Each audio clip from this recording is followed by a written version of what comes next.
Hello and welcome to the Paul White Show. We're glad you tuned in. We are on location today, and I'm going to tell you about some bees today.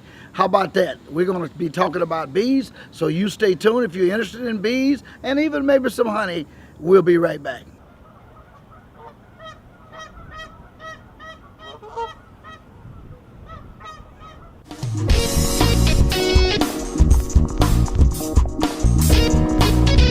Welcome back to the Paul White Show. We are on location today.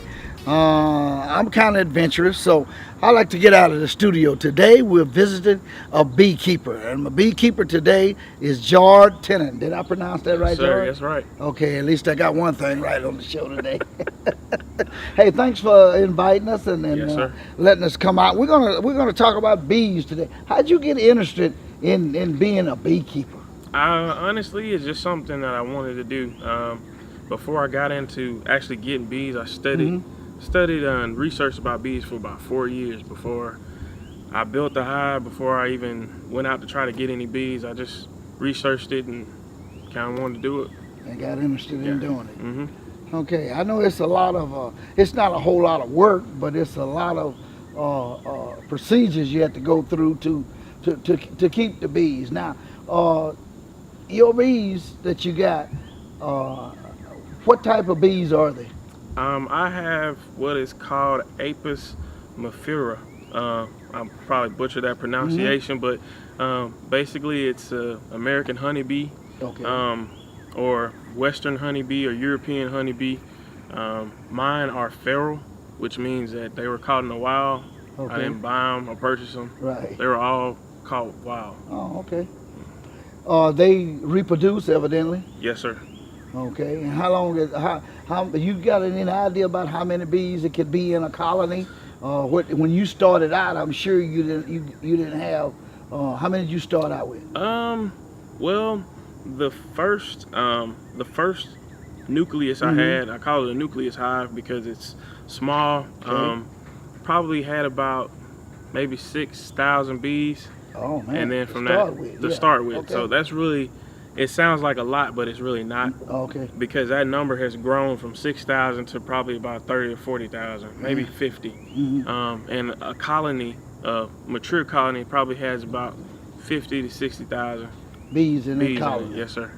One queen bee. One queen bee. And sometimes there are exceptions where there's two, but that's very rare. Oh, Very okay. rare. Okay. Now, if you separate them, do you ever separate them? And the other colony, or start another colony with some of those, say 50,000, and then they initiate a queen and like start all over again? Well, what they do is they swarm. Okay. So what happens is the queen that's in the colony, she will lay an egg, Okay. lay numerous eggs. She Okay. lays about 2,000 eggs a day. And from her laying these eggs, the workers will pick one particular egg or a few particular eggs, and they'll make what's called queen cells. Okay. And this is how they reproduce. And they make a queen cell. The first queen will emerge. It takes about, if I'm not mistaken, I think it's 15, 16 days. That queen will emerge. She will go around and she will pretty much destroy the rest of the queen cells. Oh, okay. And then once she emerges, she gets about a third of the hive, and they leave. Okay. I'm sorry, the old queen leaves. The old queen leaves. The new queen stays. Oh, okay. So she'll take a third of the hive with her, and then that's what they call a swarm. Okay. So you'll see sometimes bees may be like in a fence or on a limb, Right, and they're just hanging. Well, they just hanging, swarm. right. Okay. That's how they reproduce. Okay. So they're going to build another colony, and that's how they Okay. reproduce. Okay. So from that, we can make what's called an artificial swarm, and that's Okay. called a split. So before they get ready to swarm, what we'll do in the springtime is we'll take out so many frames of bees, and we'll put them into another hive or a nucleus hive, which is a smaller hive, and that way we can kind of manipulate the swarm from happening, so we don't lose our numbers, Right. but also we'll have other bees, other numbers. So you're constantly being able to multiply. Okay, so that's how you build your. That's how you build your apiary up. Right. Yes, sir. Right. So that number don't really have a limit to it. You can keep building, keep splitting and building, keep splitting and building. Yes and no. At some point, you're gonna probably have to introduce some different blood in. Okay. But yeah, you're gonna have to introduce some different blood. But in theory, yes. Right. Yes, sir. Right. Oh, okay. Okay. So you can do that in theory. In theory. I hear you. I hear you. Right. Right. Okay. Now you said you got interested in doing this. Been studying it for about 4 years. But I'm pretty sure there's still a lot of stuff that can be learned about them as you go on. You know, in your venture with doing them, the bees. Now, the honeycombs that the houses that I call them houses. You said they got different names and different Yes, sir. type of houses. How many houses do you deal with? I have 2 hives that I deal with specifically. Those hives are the Kenyan top bar hive, Okay. and the traditional Langstroth hive. Okay. The traditional Langstroth hive is basically a square box, so to speak, that's stacked, which has what we call 2 deeps, which is 19 and a half by 16 and a half, I believe, as far as the dimensions on the outside. And that particular portion of the deep has what we call it a brood chamber. Okay. It has a brood, which is the young eggs Okay. of the bees, and with that, that's pretty much how they build a colony. The queen will go in and lay, but we normally have 2 boxes of brood, and then from that we'll put what we call a super on top, and that's pretty much where you get your honey from. Oh, okay. So that's kind of the Langstroth, a rough nutshell of how it is. The Kenyan top bar hive is a little different because instead of being a vertical hive, it's horizontal. Okay. So it's a little bit more economical to make. It's more so not necessarily a big producer, so to speak. Okay. With a Langstroth hive, your production can be up to 90 to 100 pounds of honey. Okay. Whereas with the Kenyan top bar hive, your production will probably be about a good 50, 60, 70, okay. maybe, depending upon the dimensions and how you made it. All right. All right, Jared, we're going to take a short break and we'll be right back. I'm visiting with the beekeeper. Stay tuned.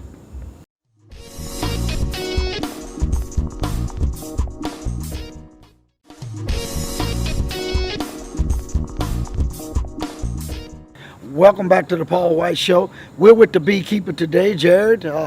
Once again, thanks for welcoming us to your beehive here, your bee colonies. Now, we sort of touched on how you got interested in bees, but what did you have to do to get started and get set up? What did you do? The first thing I did was I went to a few bee meetings with the South Central Kansas Honey Producers Association, Great Plains Beekeepers. We meet at the Great Plains Nature Center. Okay. Went there a few times, met some people. I met this gentleman by the name of Richard Abel, and he invited me to his home, and I went and looked at some bees that he had, his different hives, and he allowed me to get a small nucleus hive, which is a smaller hive. I started with that, and then this other gentleman named Wes Welkin, he was doing a cutout in one of the apartments, I believe it was Fairmount Apartments in Wichita, and he told me basically, hey, I got some bees if you want them. All you have to do is come and cut them out. I'll tell you everything you need to do. If you want them, you can come get them. So I went. I never did a cutout before. I've only seen it on videos. Right. And I went and he showed me how to do everything. And when it was all said and done, at that night I had 5 gallons of bees, a 5-gallon bucket full of bees, and it just went from there. So you transported them and? Yes, sir. I transported them on my trailer back here, and no lid on them or nothing. They had a lid. They had a lid. Yes, sir. Oh, okay. You put a lid on them. Yes, sir. So they wouldn't just fly everywhere. Yes, sir. Okay. Okay. And then you had to reestablish them. Yes, sir. Here at your place. Oh, okay. Yeah. What happens when you bring bees from one location to another location, they have to do what's called an orientation flight. So they will orientate themselves to the sun based upon where the hive is. So from the hive to the sun, that's how they orientate themselves. And they'll go and they'll make little circles. They call it orientation flights. Okay. And they'll fly just so they can orientate themselves where they are. Okay. And that's how they get orientated to their new location. Oh, okay. Yes, sir. So they'll know when to come back. Don't want to stray away from that orientation that they do. Yes, sir. So everybody would get back in the hive, in the colony. Oh, okay. Do they just how many? Well, do you got any idea how many times they go in and out of the colony a day? You know, do they all come out sometime and just fly around, and then they all say 5 o'clock in the evening they all zoom back in the house, back in the colony? I'm not sure exactly how many come out, but excuse me, the older bees actually come out and they go forage and look for nectar and look for pollen. And the younger bees, what they call the nurse bees, they'll stay in the hive and take care of the brood or the bees that are just about to emerge. Oh, okay. Okay. Babysitting, in other words. Yes, sir. Okay. Yes, sir. Exactly. So that's what they'll do, and they'll go out in about a 3-mile radius. Okay. So from wherever your hives are in a 3-mile radius, that's where the bees go Your out. bees could be there. Yes, sir. Oh, okay. And that's when we see them pollinating our flowers and stuff at home, and that's real important for gardening and stuff, and they get pollen and stuff. Yes, sir. Out of the flowers and stuff. Yes, sir. Okay. But every bee we see don't belong to somebody in your flower bed, but No.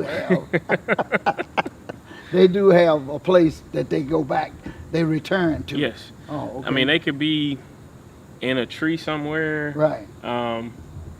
In a Wherever they get wherever, established. yeah, wherever they can be established. Right. Even if it's somebody's hive or it's a wild feral hive. Right. Wherever they're going to be established, that's where they're going to go back to. Oh, okay. Yes, sir. Okay, we mentioned, you mentioned several different type of houses. Well, you call them other than houses. For me, houses. And you built some of your own houses? Yes, sir. Okay. 3 of my hives, or 4 actually. Okay. Pretty much all of the hives that I have out now, I've built or had a hand in building a portion of it. Okay. All of the top bar hives, I built on my own.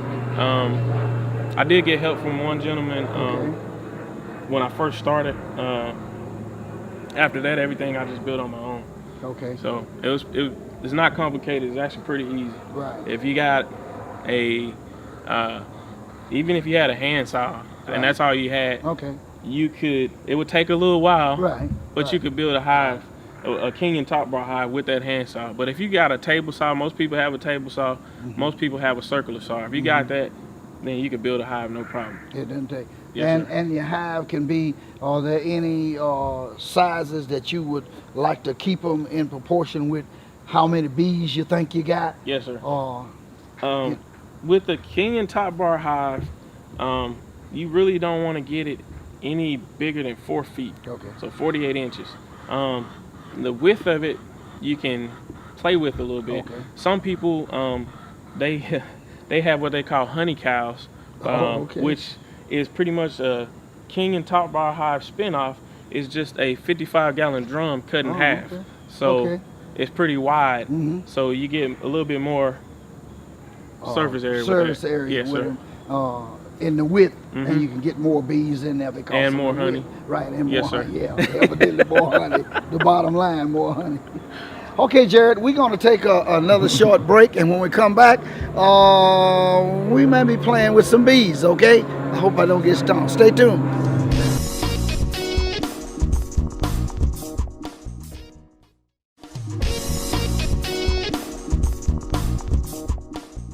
Welcome back to the Paul White Show. At the beginning of the show, I told you we was at the Beekeeper's place, and Jared is our guest today. Right now, we're finna look at some bees and see what's in the hive, and look at the honey, or if they've produced some. So if I get stung and you hear us hollering, that's what the hollering is for. All right, Jared, we finna open them up now. You're smoking them, and we're gonna open it up and see what's in it. Okay, this is the top of this is just like the box that we just was talking about earlier on the ground. I see you got your slats in it, and we got to remove the slats out of it. As you notice, we're in beekeeper suits, so we shouldn't get stung. We probably won't get stung.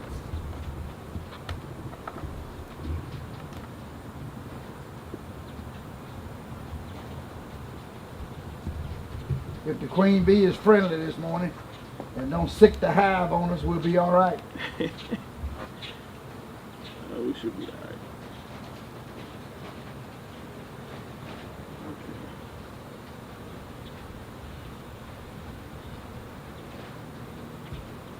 There's a hive coming out. What you call that? What, Jared, right there? That's a honeycomb. Honeycomb, but it's a top bar. That's the top part. Yeah, this is a top bar with the honeycomb on it. This is right at the entrance. Right at the entrance. It looks like there's a little honey in there. Yeah, they actually been putting nectar in. Right. I don't know if you can see it. It's kind of real wet. That's nectar, so they putting it in there. That's a good thing. So we'll put them back in. Gotta be kind of gentle and just, you know, be a little patient.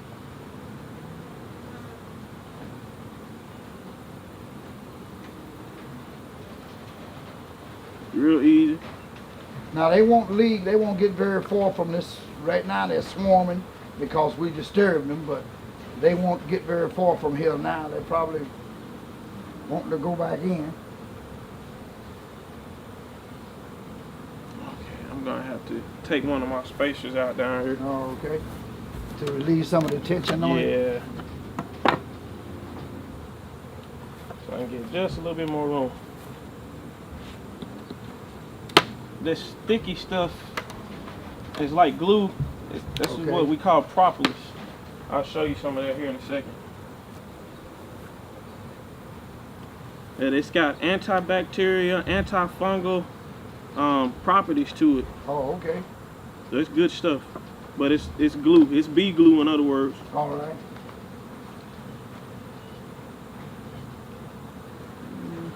A little bit more.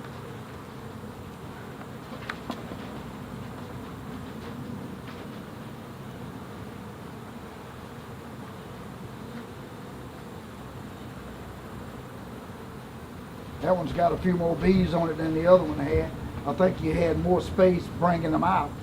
So a lot of them didn't get knocked off of that one like they did the other. And they are filling this with nectar. They're filling it with nectar. Okay. It's turning kind of brown. Bring this over just a slight bit closer. I don't know if you can get a... Oh, I'm close. All right.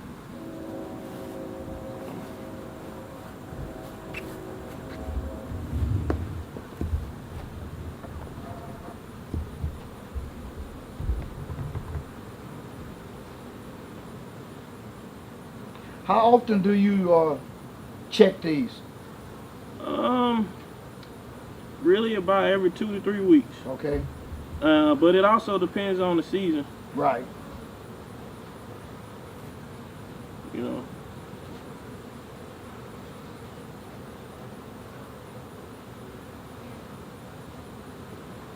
So this is just like the one we showed earlier. So you can see how the slats, I call them slats, work inside of them. Like the one that you just built that you're not quite through with. Yes, sir. Try to get a little bit more room. There's that big gap here. I don't know if you can screw them down anymore.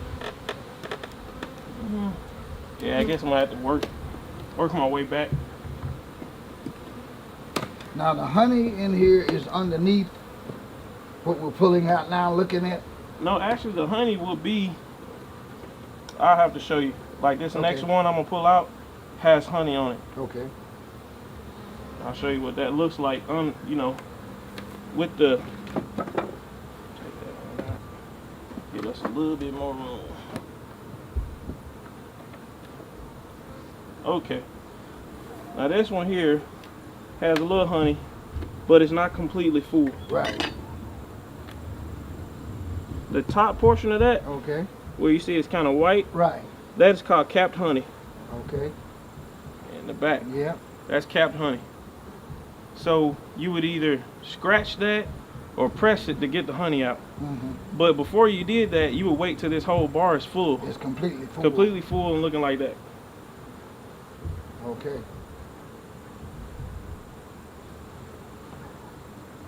All right, Now, here's how you- another one that's the same. I'm sorry. Oh, you fine. How you get the bees to leave it alone where you can scrape it and press it? And can you reuse it after you squeeze the honey out of it or press the honey out of it? Well, you can reuse it as far as, you know, using it in another product. Like if you wanted to make lotion or lip No, balm. I mean the Oh, as far as in here, no. yeah. They'll rebuild it completely. Okay. Okay, that's what I'm talking about. So you can't just press the honey out of that and the honeycomb and then reuse it. No, sir. Okay. Not with this particular hive. Okay. With this hive, you could do that, but with the way I have it set up, I want them to produce new comb. Combs. Okay. Right. Okay.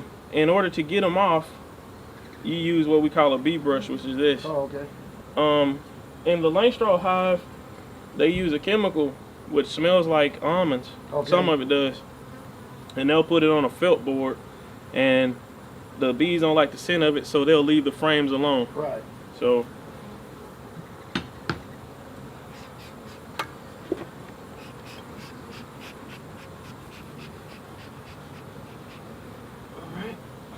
And you can hear them buzzing around your ears. oh yeah. See, this comb here slightly attached to the sides. Right. We'll just take our hive tool and go like that.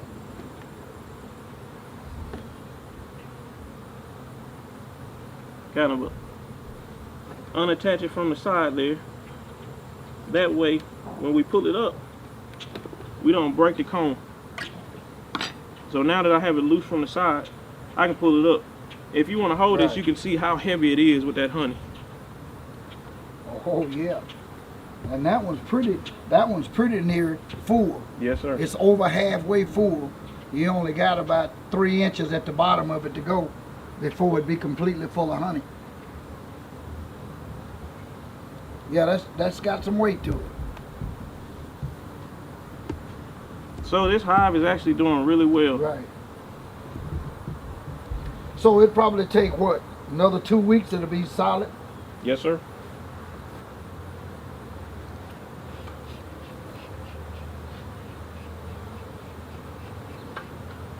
Just smoke them down a little bit. Some people don't really like to use smoke, but I like to take advantage of it. Right.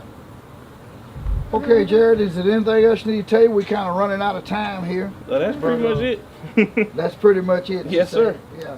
Well, I'd like to thank you today for having us out and showing us about bees. You know, I'm going to have to get you to come over my place and maybe we can get some bees established and set up there when you split. If you get too many of them, you know. Yes, sir. Maybe we can get another colony. Now, do you sell your honey? I do sell it. Okay. I sell it for $7 for, I believe it's 7 ounces, if I'm not mistaken. Okay. Well, I'm trying to get some of it in the store so people can come by and buy your honey right there at P&P Seed and Bait at 1901 East 21st. So we'll have to figure that out. Yes, sir. And this would be pure raw honey. Yes, sir. Right here No in chemicals. Wichita. No chemicals. All right. Well, thank you for joining the Paul White Show today. And I didn't get stung. How about that? So Jared took good care of me today. All right. We'll see you next week on the Paul White Show.